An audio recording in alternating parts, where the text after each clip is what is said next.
மக்கள் அனைவருக்கும் வணக்கம். விஜய் அவர்கள் ஆட்சி அதிகாரத்துக்கு வந்து முழுசா 3 மாசம் முடியல. அடுத்த தேர்தலில் நம்ம என்னவா இருப்போம் அப்படின்ற நோக்கத்தோட அடுத்த கட்ட வேலையை பார்த்துருக்காங்க. அந்த வேலை என்ன அப்படின்னா, அடுத்து சிஎம் உட்காருது, அதாவது முதலமைச்சராக உட்காரது அல்ல, அடுத்து பிரதமராக உட்காரது எப்படி, இந்த திட்டத்தோட வேலை பார்த்துருக்காங்க. அது முழுமையான இன்டெலிஜென்ஸ் ரிப்போர்ட்டை நாங்கள் வெளியிடுறோம். அது கொஞ்சம் என்னன்னு பாருங்க. ஏற்கனவே நாங்கள் வெளியிட்டோம் தேர்தலுக்கு முன்னாடியே, அந்த விக்கிரவாண்டி மாநாட்டு டயத்திலே வெளியிட்டிருந்தோம். பங்களாதேஷ்லேருந்து கண்டென்ட் கிரியேட்டர்ஸ்லாம் சேர்ந்துக்கிட்டு சோசியல் மீடியா முழுவதுமாக பங்களாதேஷ்லேருந்து நாட்டுக்கு வெளியிலேருந்து லைக் ஷேர்லாம் போட்டுக்கிட்டு இருக்கானுங்க, கொஞ்சம் கவனிங்கன்னு போட்டோம்.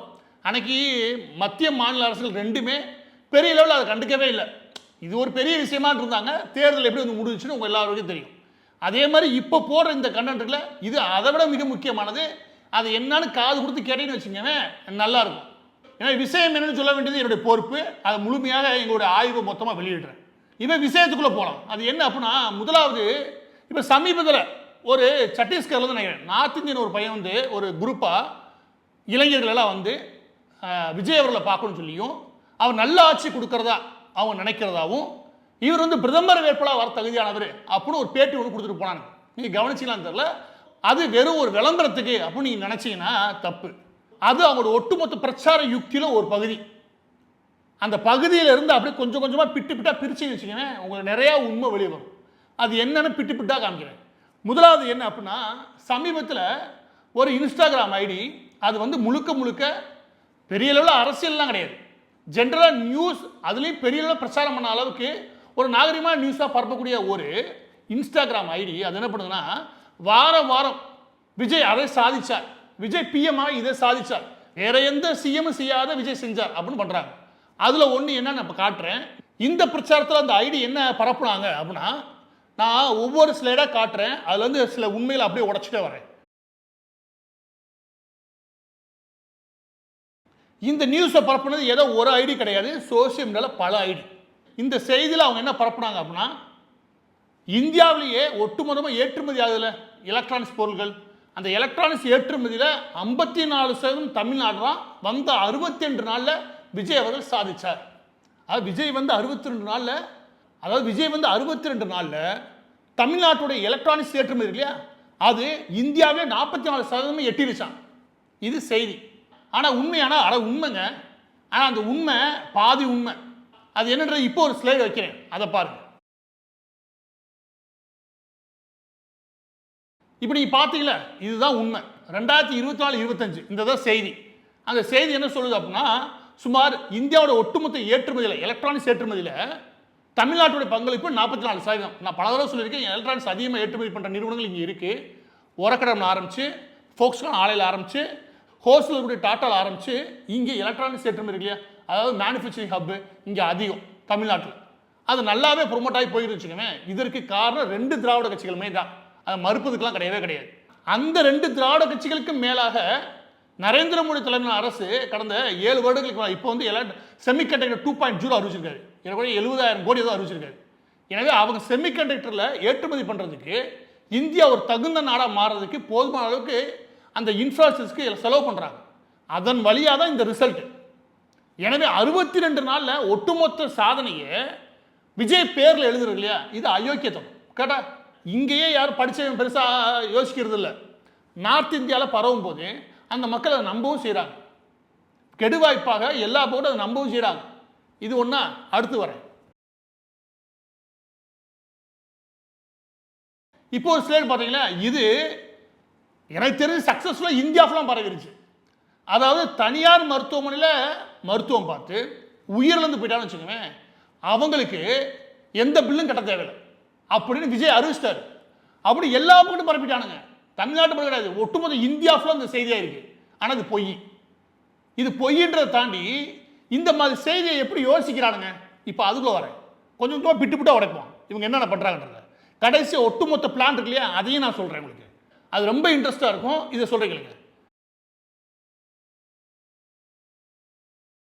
அதற்கு 2-3 நாளைக்கு முன்னாடி ஒரு முக்கியமான தீர்ப்பு ஒன்று வருது வெஸ்ட் பெங்கால். இப்போ நான் வெஸ்ட் பெங்கால் எடுக்கிறேன்னா, வெஸ்ட் பெங்காலில் ஒரு தீர்ப்பு 2 மருத்துவமனைகளுக்கு 10 லட்ச ரூபா ஃபைன்.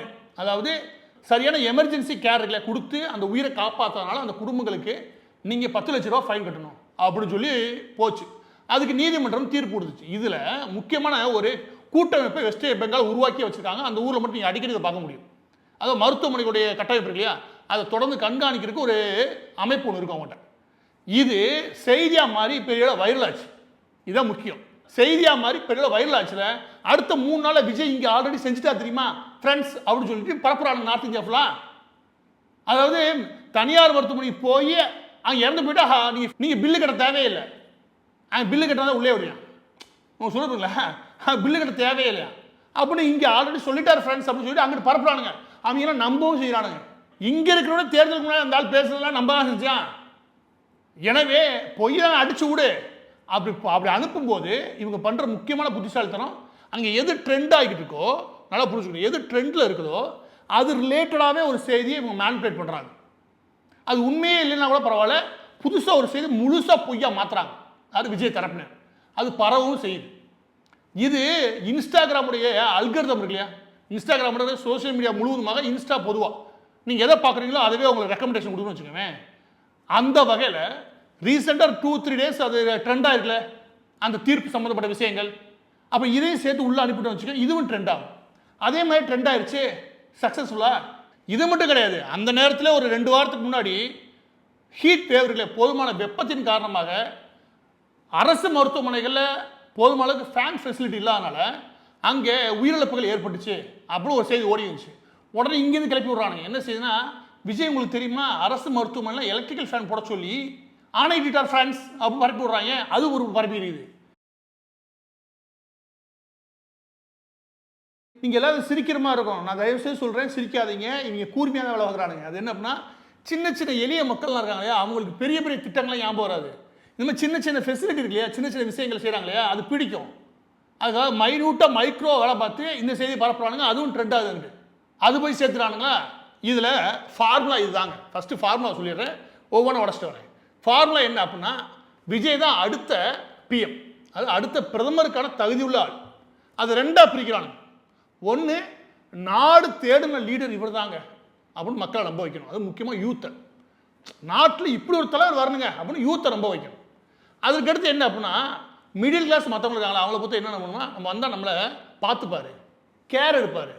இந்த 2 தான் பில்லர். இதை வச்சு தான் அவங்க ஒட்டுமொத்த போலீஸ் செய்திகளையும் பரப்புறாங்க நார்த் இந்தியா ஃபுல்லாக. நார்த் இந்தியா மட்டும் கிடையாது, எல்லா பக்கமும் இந்தியா ஃபுல்லாக.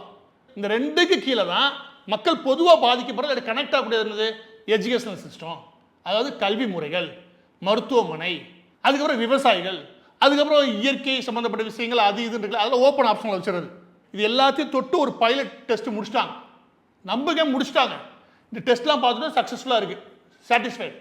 இதுக்கு கீழே எப்படி நம்ம ஏஐ கண்டென்ட் ரெடி, ஆர்டிஃபிஷியல் இன்டெலிஜென்ஸில் கிராஃபிக்ஸ் ரெடி பண்ணுறது எப்படி, அதில் ரீல்ஸ் போகிறதுக்கு எப்படி நம்ம ரெடி பண்ணணும், அதுக்கப்புறம் கண்டென்ட் இருக்குல்ல, போஸ்டர்ஸ். நீங்கள் போஸ்டர் மட்டும் பார்க்குறீங்க, பின்னாடி போகும்போது நிறையா காட்டுறேன். ஏன்னா போஸ்டர்ஸ் ரெடி பண்ணுறது எப்படி, அதை தாண்டி விஷனரியாக அவரோட வியூ வைக்கிறார் இல்லையா, அந்த மாதிரி நல்ல நல்ல கருத்துக்கள் சொல்கிற மாதிரி இனிமேல் வரும் பாருங்க. விஜய் அந்த கருத்து சொன்னார், விஜய் இந்த கருத்து சொன்னார் அப்படின்னு ஒரு தெய்வீகமான கருத்துக்களை சொன்னார். அதெல்லாம் ஓப்பன் ஆப்ஷன் வச்சுருக்காங்க. இப்போ அடுத்த விஷயத்துக்குள்ள வரேன். இப்போ இந்த ஸ்லைடை பாருங்க, விஷயத்துக்குள்ள வரேன். இதுவும் யங்ஸ்டர்ஸ் மத்தியில் நல்லா ரீச் ஆன, அதாவது நார்த் இந்தியா மட்டும் கிடையாது, வெஸ்ட் பெங்கால் மட்டும் கிடையாது, தெலுங்கானா வரைக்கும் பல பேர் இதை பேசினாங்க. விஜய் வந்து ஒரு ரீசைக்கிள் பிளாஸ்டிக் ரீசைக்கிள் மிஷின் வச்சிட்டாரம்ல, அது 5 ரூபா தருவாம்ல. இதில் பிஇடி ரீசைக்கிள் மிஷின் இருக்கு இல்லையா, இதை வைக்கிறது விஜய் வந்து வைக்கிறது கிடையாது, அது 62 உருவாக்கினா கிடையாது. இதற்கு முந்தைய கவர்மெண்ட் இருக்குல்ல, யார், இதற்கு முந்தைய திமுக கவர்மெண்ட், அது சென்னை கார்பரேஷனில் மட்டும். நான் அப்படி செய்தி காட்டுறேன், நீங்கள் பாருங்கள். அது சென்னை கார்பரேஷன், கிரேட் சென்னை கார்பரேஷனில் ஏகப்பட்ட இடங்களை வச்சாங்கன்னு வச்சுக்கோங்க. இது முந்தைய கவர்மெண்ட் தொடங்கப்பட்டது மட்டும் கிடையாது. இது எப்போ தொடங்கப்பட்டதுன்னு சொல்லிக்கலாம், 1992. 1992லேருந்து நம்ம பாலிசி இருக்குது. ஜெயலலிதா அவர்கள் பிளாஸ்டிக் பொல்யூஷன் ஃப்ரீனே ஒரு ஸ்கீமை உருவாக்கி அதில் ஒரு பெரிய ரோட் மேப் ஒன்று போட்டார். அதன்படி ரிவர்ஸ் வெண்டிங் பைபேக் மிஷின் ஒன்று இருக்குது. அந்த மிஷின், அதாவது பிளாஸ்டிக் உள்ளே போட்டிங்கன்னா உங்களுக்கு எதாவது தரும், இவ்வளோ அமௌண்ட் கொடுக்கும் அப்படின்னு ஃபஸ்ட்டு உள்ளே கொண்டு வந்தார் இல்லையா அவர் எடப்பாடி பழனிசாமி. அப்போ இருந்து ஐஏஎஸ் கொடுத்த ரிப்போர்ட் இருக்குல்ல, அதையே நான் காட்டுறேன் பாருங்க. இப்போ நீங்கள் பார்த்தீங்களே, அதில் உங்களுக்கு உண்மை புரிஞ்சிருக்கும். பிளாஸ்டிக் ஒழிப்புக்கு நம்ம பாலிசி 1992 இருக்குது. அதில் இந்த வெண்டிங் பைபேக் மிஷின் இருக்கு இல்லையா, இந்த மிஷின் எல்லாமே எடப்பாடி பழனிசாமி இருக்கும்போது கொண்டு வந்துட்டாங்க டெஸ்ட்டுக்கு. அதற்கப்புறம் இதை விரிவாக்கம் பண்ணது எம்கே ஸ்டாலின் கவர்மெண்ட் விரிவாக்கம் பண்ணாங்க. ஆனால் இது எல்லாம் விட்டுட்டு வந்து 2 மாதம் முழுசா, ஆனால் இதெல்லாம் விட்டுட்டு வந்து 3 மாதம் ஆகலை. அதுக்குள்ளே ஃப்ரெண்ட்ஸ் பார்த்தீங்களா ஃப்ரெண்ட்ஸ், பிளாஸ்டிக் டப்பாவுக்கு 5 ரூபாய் ஃப்ரெண்ட்ஸ், இல்லை ஷாம்பு யூஸ் பண்ணுறதெல்லாம் போடுங்க பார்ப்போம். என்ன தெரியாத பரப்புறானுங்க. இது நார்த் இந்தியா பரவிருச்சு. இப்போ இதுலேருந்து நான் என்ன சொல்லுவேன் அப்படின்னா, எந்த அரசாங்கம் செஞ்சாலும் பரவாயில்ல, அதையெல்லாம் எடு, என் பேரை போட்டு பரப்பு. அது எந்த அளவுக்கு எமோஷனலாக பரப்புங்க பரப்பு. அது எந்த குரூப், அதாவது எந்த டார்கெட் ஆடியன்ஸ்ன்றாலே அவங்க என்ன நினைப்பாங்க, என்ன விரும்புவாங்க, அதை நோக்கி பரப்பு. அது சினிமா வசனங்கள் எழுதுற மாதிரி தான் இவங்க ஸ்கிரிப்ட் எழுதுறானுங்க. அது மாதிரி தான் இது பரவும் செய்யுது. எனவே திமுக அதிமுக 2 கவர்மெண்ட் தள்ளி விட்டுட்டு அதுலேயும் பிரிண்ட் எழுதி நான் தான் பண்ணேன் பாருங்கன்னு பரப்பிட்டு இருக்கானுங்க. அதை இங்கே உட்காந்து நீங்கள் வேடிக்கை பார்த்துட்டு இருக்கீங்க. இதற்கடுத்து அதுவாது பரவாயில்ல, 2 கவர்மெண்ட் பண்ணதை இவன் ஸ்டிக்கர் ஒட்டுறாரு, இருக்கிற சட்டத்துக்கே ஸ்டிக்கர் ஒட்டுறாரு. இதை பாருங்க. இதில் மைனர்கள் 18 வயதுக்கு உட்பட்டவர்கள் வந்து வாகனங்கள் ஓட்டினா, அது 2 வீலரோ 4 வீலரோ வாகனங்கள் ஓட்டினா அது சம்பந்தப்பட்ட அவங்களுடைய பெற்றோர்கள் தான் கைது செய்யப்படுவார்கள், ஃபைன் வரணும். அது சம்பந்தப்பட்ட பெற்றோர்கள்லாம் அவங்க தான் இதுக்கு தண்டனையாளர்கள், தண்டனை அவங்களுக்கு தான் கொடுக்கப்படும். இதில் எம்எல்ஏ கூட தப்ப முடியாது அப்படின்னு விஜய் சொல்லிட்டாங்க, சட்டம் ஏற்றிட்டாங்க அப்படின்னு அதிமுக பரப்பியிருக்காங்க. இது யோசிச்சு பாருங்க. நீ கீழே பார்த்தீங்களா, எம்எல்ஏக்கு ஒரு சட்டம், மக்களுக்கு ஒரு சட்டம் தான் இயற்ற முடியும். எம்எல்ஏக்கும் சேர்த்த சட்டத்தை இயற்றிட்டாங்க யாரு, விஜய். இது பரப்புறானுங்க பச்சையா. இதில் விஷயம் என்னன்னு கேட்டால், இந்த சட்டம் இருக்கு இல்லையா, அதுக்கு ஆதாரம் காட்டுறேன். இது நீங்க பாருங்க. இப்படி பார்த்தீங்கன்னா அதான் 1998 உருவாக்கப்பட்ட மோட்டார் ஆக்ட். இதன் அடிப்படையிலேயே மைனர் 18 வயதுக்கு உட்பட்ட யார் பயன்படுத்தினாலும் தண்டனைக்குரிய குற்றமாக தண்டனை யாருக்கு கொடுக்கப்படும்னா பெற்றோர்கள், வாகனத்தின் உரிமையாளர். அதை விசாரணை செய்யப்பட்டு அவங்களுக்கு தான் கொடுக்கப்படும். எனவே அதில் 27 வரைக்கும் ஃபைன் இருக்குது, 3 வருஷம் வரைக்கும் ஜெயில் தண்டனை இருக்குது.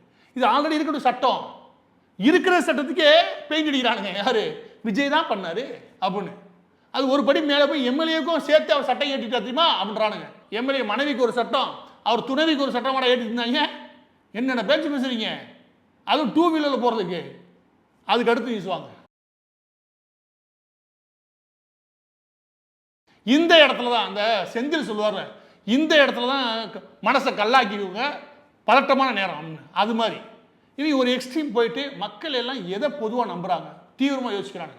அதில் மிக முக்கியமானது என்ன, இந்த ஜாதகம் இருக்கு இல்லையா, அதை மக்கள் எல்லாம் நம்புறான்னு புரிஞ்சிருச்சு. நம்ப மாட்டேங்க. எனக்கு தெரிஞ்சு ஒரு 60-70 ஸ்லேடாக இருக்கும்.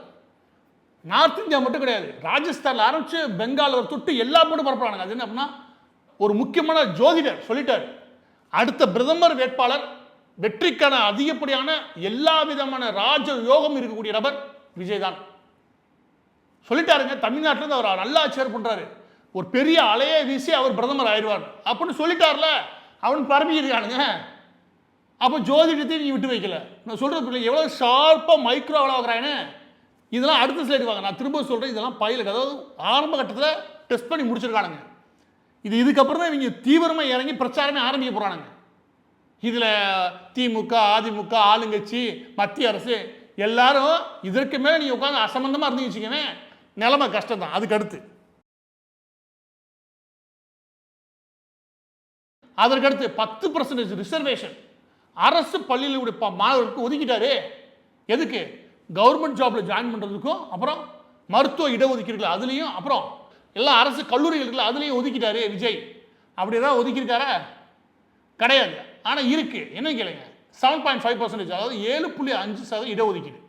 அந்த 7.5% இடஒதுக்கீடு எடப்பாடி பழனிசாமி அவர்கள் 2022 அவர் நீதிமன்றம் வரைக்கும் போய் சண்டை போட்டு வெற்றிகரமாக கொண்டு வந்தது. இந்தாங்க, அதுக்கு ஆதாரம் காமிச்சிடுறேன். இதில் கோர்ட்டோட ஆர்டர் வச்சிருக்கேன், பேப்பர் நியூஸ் வச்சிருக்கேன். கேட்டால் இப்போ நீங்கள் பார்த்தீங்களே, அது கோர்ட் ஆர்டரு, அதோட சேர்த்து நியூஸ் பேப்பரில் வெளியே செய்தி 2022 7.5% இடஒதுக்கீடு. ஆனால் அதை 10% இடஒதுக்கீடுனும் அதை கொண்டு வந்து விஜயனும் பாதி உண்மையை மிகைப்படுத்தி ஒரு பொய்யா மாற்றி அந்த பொய் விஜய் தான் செஞ்சான்னு பரப்புறானுங்க. இப்போ ஆன்லைனில் உட்காந்து செக் பண்ணி வச்சுக்கோங்க, இதில் சிக்கல் நினைக்கலங்க. ஆன்லைனில் உட்காந்து நாற்று செக் பண்ண வச்சுக்கோங்க, இடஒதுக்கீடு இருக்குல்ல, சரி நம்பர்ஸில் தான் குழப்பம் இருக்கும். புரியுங்களா உங்களுக்கு? அதாவது ப்ரொமோஷன் கொடுக்குறது விஜய் தரப்புல தான். விஜயோட மாஃபியா ஒரு கும்பல் இருக்கு இல்லையா, அந்த மாஃபியா கும்பல் தான் இவங்க ப்ரொமோஷன் பண்ண சொல்லி இந்த போஸ்டரை கொடுக்குறாங்க.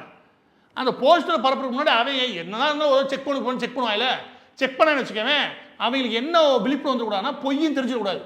அதுக்காக இவங்க பண்ணுற பித்தலாட்டம் என்னன்னா, பாதி உண்மை மிகைப்படுத்தப்பட்ட பொய், அதில் ஸ்டிக்கரை ஒட்டு விஜய்க்கு முடிஞ்சிருச்சு. அதனால தான் எந்த கட்சி பண்ணாலுமே அது நார்த் இந்தியா ஃபுல்லாக என்ன பரவுது, விஜய் தான் வந்து 62 நாள் பண்ணிட்டாரு அப்படின்னு சொல்லி பரவிக்கிட்டு இருக்குது. இதே மாதிரி தான் இந்த ஸ்லைடை பாருங்க. தமிழ்நாட்டில் கூடிய பள்ளிக்கூடம் படிக்கக்கூடிய குழந்தைங்க அவங்க பஸ்ஸில் போகிறதுக்கு ஃப்ரீ ஆக்கிட்டார். இது எனக்கு தெரிஞ்சு ஒரு 20-30 வருஷமாக இருக்குது. இந்த ஆள் கொண்டு வந்து கொடுத்துட்டாரு அப்படின்னு சொல்லி ஊரெல்லாம் பரப்பிட்டுருக்காங்க நார்த் இந்தியா முழுவதும். அதற்கடுத்து 8ஆம் வகுப்பு வரைக்கும் காலையில் உணவு திட்டம் இருக்கு இல்லையா, அதை விரிவு பண்ணியிருக்காரு. மதிய உணவு திட்டம் கொண்டு வந்தோமே அதை லேபிள் ஒட்டலை. காலையில் உணவு திட்டம் கொண்டு வந்து போன ஆட்சி திமுக ஆட்சி, அவங்க அதை பெருசாக லேபிள் ஒட்டி தெரியல. வந்து 8ஆம் கிளாஸ் வரைக்கும் கொண்டு வந்துட்டேன் அப்படின்னு சொல்லிட்டு இது எல்லாம் நான் தான் உருவாக்கணும்னு லேபிள் அடிச்சு ஓட்டியிருக்காரு. அதாவது ஃப்ரீ பஸ் விட்டது விஜய், காலை உணவு திட்டத்தை கொண்டு வந்தது விஜய், முடிஞ்சு போச்சு. அப்போ இது இன்னொரு எடுத்துக்காட்டு உங்களுக்கு புரியுதா? ஒரு திட்டத்தை விடலை அவர், எல்லாத்துக்கும் தன்னுடைய பிராண்ட் நேம் ஒட்டு, எல்லாத்துக்கும் உலகம் ஃபுல்லாக பரப்பு, நான் வந்து செஞ்சேன்னு இருக்கட்டும் அப்படின்னு மாஃபியா மாதிரி இறங்கி விளாது இருக்கானுங்க.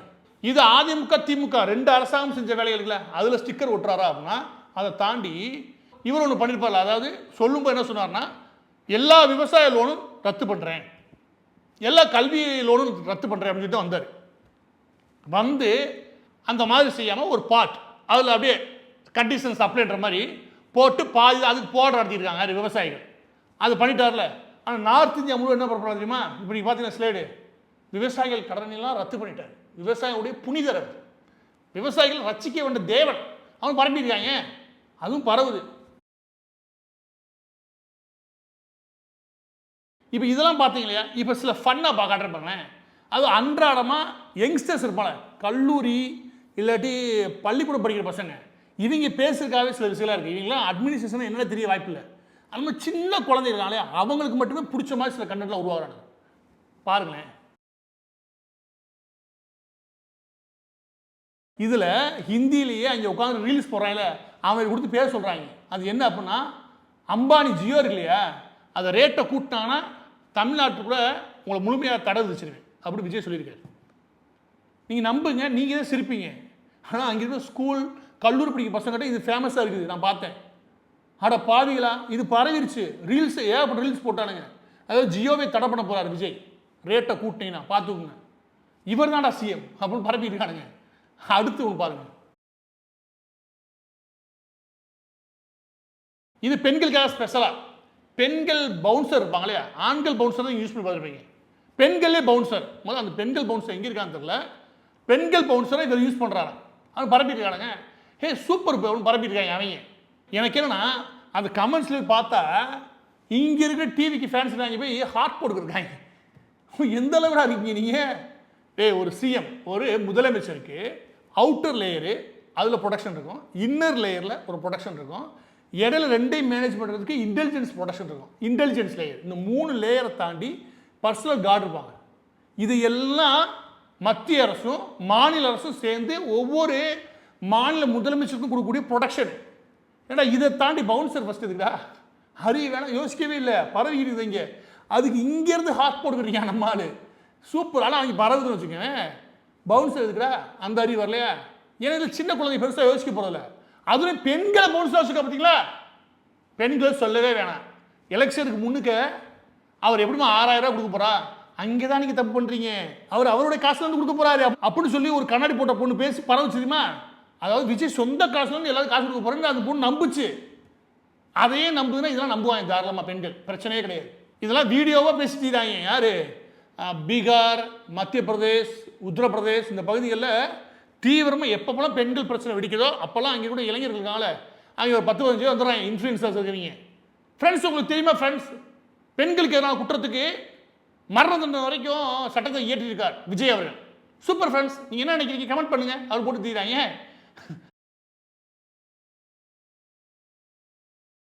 அட பாவிகளா, இது ஒரு பகுடு. இதெல்லாம் கூட பரவாயில்ல. இந்த லாரி டிரைவர்கள் வந்து மகாராஷ்டிரா, இந்த ராஜஸ்தானு இந்த பகுதியில் இருக்காங்களே, எந்தெந்த பகுதியில் எந்த மாதிரி அடர்த்தி இருக்காங்களோ அவங்களுக்கு ஏற்றாப்புலையும் தீம் இருக்குது, அவங்களுக்கு ஏற்றாப்புலையும் இவங்கள்கிட்ட பொய் செய்தி இருக்குது. யார்ட்ட? விஜய் மாஃபியாட்ட. அது என்னன்ற இதில் பாருங்களேன் சொல்கிறேன். இதில் இருக்கிறவன் என்ன பேசுகிறேன்? ஃப்ரெண்ட்ஸ், இத்தனை நாள் நம்ம தமிழ்நாட்டுக்குள்ளே லாரி பிடிச்சி வச்சுக்கவேன் 200 ரூபா ஆகும் ஃப்ரெண்ட்ஸ், இப்போ வாங்குறதுல தடவு star friends Vijay super friends comment பண்ணுங்க போட்டுருக்காங்க. ஆனால் அருவி கட்டவனே அப்படின்னு சொல்லி கமெண்ட்டில் பார்த்தா அவ்வளோ பேரும் அப்படியே ரசித்து போட்டிருக்கான். நான் திரும்ப சொல்கிறேன், இதெல்லாம் மகாராஷ்டிரா ஏரியாவில் பரவச்சு. மகாராஷ்டிரா, அதுக்கப்புறம் ராஜஸ்தான் ஏரியா, எந்தெந்த பகுதியில் என்னென்ன அடர்த்தின்னு தெரிஞ்சுக்கிறானுங்க. அது எப்படி பரவுன்னு பார்த்தோன்னு வச்சுக்கோங்க. நீங்கள் பார்த்தீங்கன்னு சொல்லி லாரி டிரைவர் ஃபுல்லாக பரவி இருக்காது. ஆனால் கடவுளே எப்படி இருந்துச்சு எனக்கு.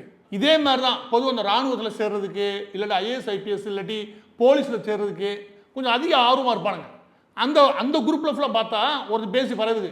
ஐஏஎஸ் ஆஃபீஸர்ஸ்லாம் எப்படி அவர் என்ன மாதிரி ரெக்ரூட் பண்ணுறாரு, என்ன மாதிரி அவங்க ஸ்ட்ரிக்டாக நடத்துறாரு அப்படின்னு சொல்லி ஒரு செய்தி பரவுது. இன்னொரு போய்ட்டு பார்த்தா போஸ்டர்லாம் ஒழிச்சிட்டார் ஃப்ரெண்ட்ஸ். போஸ்டர் ஊரெல்லாம் அவன் அடிச்சு ஒட்டிக்கிட்டான். எங்கிட்டு போனாலும் பேனர் வச்சிருக்கான். திருமண பக்கம்லாம் பேனர் வைக்கிறாங்க. ஆனால் ஒரு பேனர் கலாச்சாரத்தை ஒழிச்சிட்டாராம். எது ஒரு போஸ்டர் கிளிக்கிற ஒரு வீடியோ வச்சு காமிச்சு அதை வச்சு அந்த குட்டிச்சாட்டம் பேசிக்கிட்டு இருக்குது. இங்கே என்னது போஸ்டர் கிளிக்கிற மாதிரி ஒரு வீடியோ வச்சுக்கிட்டு போஸ்டே ஒழிச்சிட்டார் ஃப்ரெண்ட்ஸ் விஜய் சூப்பர் ஃப்ரெண்ட்ஸ் அவர் போட்டிருக்காங்க. ஆக இதெல்லாம் ஒரு சாம்பிள். நான் திரும்ப சொல்கிறேன், சாம்பிள்ஸ். இது மாதிரி எங்கள் கையில் ஒரு 2000க்கும் மேற்பட்ட போஸ்டர்ஸை பார்த்தோம். இது எல்லாமே இந்த மாதத்துக்கான ஸ்பெஷல். அடுத்த மாதத்துக்கு வேறு ஏதாவது ஸ்பெஷல் எடிஷன் கண்டிப்பாக போடுறோம். ஒவ்வொரு மாதமும் இவங்க என்னென்ன பரப்புறான்றதை மொத்தமாக சேர்த்து தான் போட முடியும். ஏன்னா அவங்க தினமும் பரப்பியிருக்காங்க. ஆனால் ஒவ்வொரு மாதமும் நாங்கள் வெளியிடுறோம். ஆனால் எங்கள் பொறுப்பு, எங்கள் கடமை அதை வெளியிடுறோம். ஆனால் இதை கவனிக்கக்கூடிய மக்கள், அரசியல்வாதிகளையும் தாண்டி மக்கள் சொல்கிறேன், 60 நாளில் இவ்வளோ பெரிய பொய் பிரச்சாரத்தை மேற்கொண்டு தனக்கு ஒரு பெரிய பின்பம் உருவாக்கணும்னு ஒருத்தர் நினைக்கிறாருன்னா நீங்கள் நம்புங்க. சத்தியமாக சொல்கிறேன், இந்த ஆள் வெளில வரும்போது இந்த ஆய்வுன்னு போகிறார் இல்லையா, அதுக்கு இவங்க தனியாக ஒரு ட்ரோன்லாம் ரெடி பண்ணி, தனியாக ஃபோட்டோகிராஃப்ஸ் ரெடி பண்ணி, அதை எடிட்டிங்னு கொடுத்து ஒரு முழுக்க ஒரு சினிமா ஷூட்டிங் மாதிரி நடக்குது. நீ நம்புங்க. அடுத்து இது இப்போ பார்த்தீங்க இல்லையா, இதெல்லாம் பைலட், அதாவது ஆரம்ப நிலையில் டெஸ்ட் பண்ணி முடிச்சிட்டாங்க. இதுக்கப்புறம் முழு சினிமா ஓட்ட ஆரம்பிக்க போகிறானுங்க. அப்படி கவனிச்சிங்கன்னா இவர் ஆய்வுலாம் பண்ண மாட்டார். எப்போ போக நான் சொல்கிறேன். இப்போ நான் சொன்ன இந்த மாதிரி தீம் அதுக்கேற்றாப்புல ஒவ்வொரு வெரைட்டியாக கண்டென்ட் கொடுப்பாப்புல. அந்த கண்டென்ட் சினிமா மாதிரி இந்தியா ஃபுல்லாக பரப்பணும். இதே நீங்கள் திட்டம். நீங்கள் இவர் கோட் ஷூட் போடார்ல, அதை கூட நீங்கள் கேள்வி பண்ணலாம். ஆனால் அதில் ஆரம்பித்து இவங்க எல்லாமே ஃபுல் ஸ்கிரிப்டடாக முழு சினிமாவை தயார் பண்ணி வச்சுருக்காங்க. இப்போ இதற்கான ஃபுல் ரோட் மேப்பை நான் கொடுத்துட்றேன். நடவடிக்கைகளை எடுத்துக்கோங்க, விழிப்புணர்வு ஆயிக்கோங்க. இதெல்லாம் உங்கள் பொறுப்பு. ஏன் பொறுப்பு நான் உங்கள்கிட்ட காமிச்சிட்டேன், அவ்வளோதான்.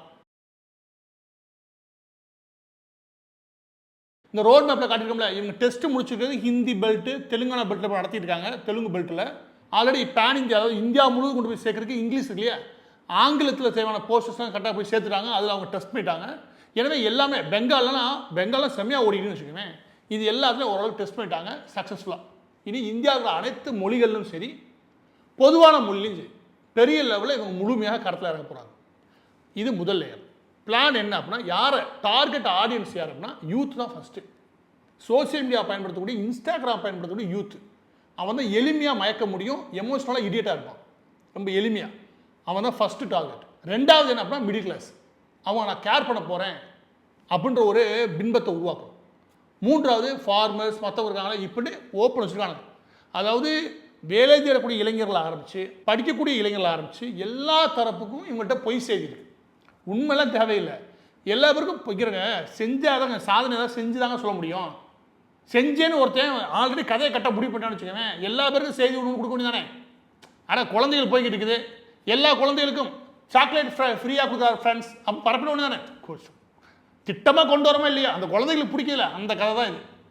எல்லா பேருக்கும் ஆளுக்கு ஒரு செய்தி பரப்பி விடு, பரவட்டும், பரவன வரைக்கும் பரவட்டும். இங்கே இருக்கிறத இங்கே இருக்கிறத செக் பண்ணி கிழிச்சான் தேர்தலுக்கு முன்னாடி, அவன் என்ன செக் பண்ண போகிறேன், இங்கேருந்து பரவ போகிறோம், தமிழ்நாட்டில் சிஎம் அது பண்ணுறாருன்னு செக் பண்ண போகிறாங்கன்னு பரப்பி விடு அப்படின்றது திட்டம். இது டார்கெட் ஆடியன்ஸ். இதை ஆர்கானிக்காக கொண்டு போகிறதுக்கு, அதாவது சோசியல் மீடியாவில் போஸ்ட் பண்ணோம்னா உடனே ஆர்கானிக்காக ரொம்ப தூரம் போகாது.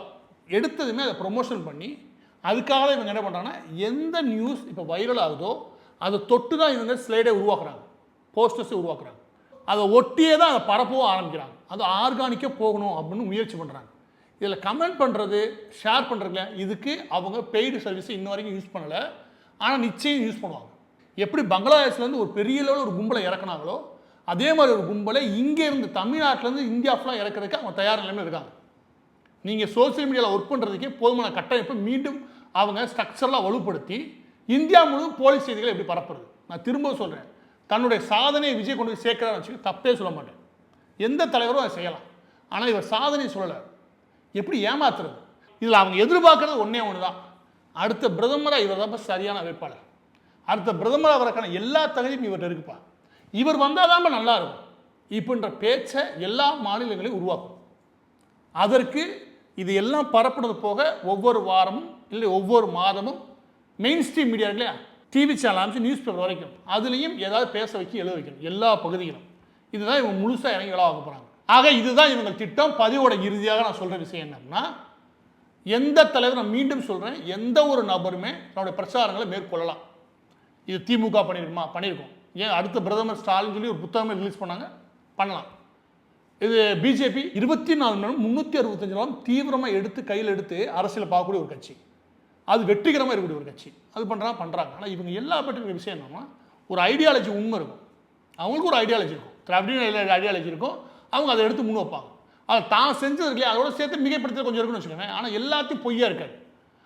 முதல் முறையாக வந்த 60 நாள் கூட ஆகலை, அடுத்து பிரதமர் ஆகிறதுக்கு கனவு வாங்குறாருன்னா அதற்கு ஒரு உண்மையே இல்லாத எல்லா விஷயத்தையும் பொய்யை பரப்புன்னு விஜய் நினைக்கிறாருன்னா இது ஒரு மட்டமான குணம். அது நான் சத்தியமாக சொல்ல, ஒரு மட்டமான குணம்.